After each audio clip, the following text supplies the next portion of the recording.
Et en attendant que ça bosse en cuisine, moi je vous propose de partir dans le Val de Travers. Nous sommes dans le canton de Neuchâtel. On va retrouver Philippe Ligron. Paraît-il qu'il est en très charmante compagnie. Le voici.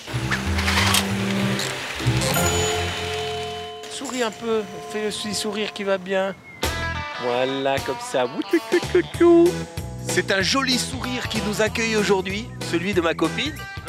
Nous sommes ici à Travers chez la famille Stelly, Georges et Daniel, qui nous font le plaisir de nous accueillir pour nous faire partager leur passion. Leur passion de quoi déjà? C'est quoi que tu fais? Oula, ouais, enfin je sais pas trop si elle est contente. On va parler de mozzarella aujourd'hui. C'est parti pour cette chronique. Salut Georges. Salut Philippe. Qu'est-ce que tu fais là? Ah bah je m'occupe des veaux. Des petits veaux? Regardez, il y en a un qui est né là cette nuit. Mais non. Ouais. Moi c'est Mimi. Comment il s'appelle? Il a un petit nom enfin? Ah, il a encore pas de nom. Ah bon. Alors on va t'appeler comment toi? Allez les copains, c'est la bandite. C'est la bandite. Il y a un sacré troupeau autour de nous. Il y a combien de bêtes? En tout, on en a 350. Au début, tu as commencé avec combien d'animaux? 9.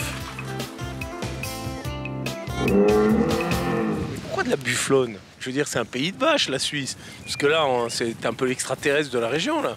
Ouais, bah pourquoi pas quoi.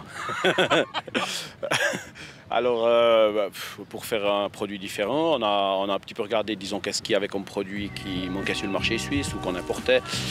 En même temps, cet animal se mène pas tellement différemment de la vache, hein, donc ça s'acclimate très bien à nos conditions.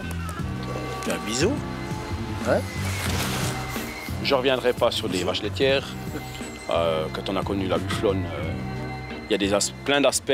C'est un animal attachant, c'est un animal, on a l'impression de pouvoir communiquer avec. C'est une diversification et puis il y en a qui font d'autres choses et chacun doit trouver son chemin. Eh bien, merci beaucoup, Georges. Maintenant, je file avec Daniel, ton frangin, pour voir la suite des opérations. Ben, merci de ta visite. À bientôt. Ciao. Salut. Désolé, on est un peu la bourre. Pas de souci. On va arriver à l'essentiel direct. Hein. Ah, ben, c'est ce qu'on aime, l'essentiel. Voilà. On vous suit. C'est beau. Bonjour, Alexandro.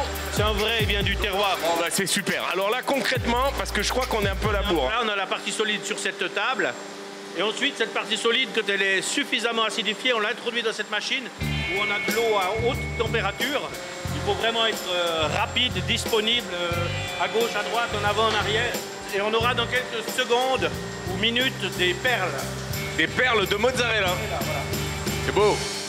Pour rentrer dans la légende italienne, ils disent que quand le chef mozzarelliste se baisse et transpire et que sa sueur tombe dans le cahier, c'est là que la mozzarella est la vera mozzarella. On dit qu'on peut faire 1 mètre, voire plus. Ben voilà la preuve. J'ai pas les bras assez longs. Donc un vrai Italien va nous faire une petite tresse avec ça. Ils ont les bras longs, les Italiens. Ouais. Qu'est-ce qui fait qu'une mozzarella va être bonne et elle va être ratée? Alors évidemment qu'on commence par le début.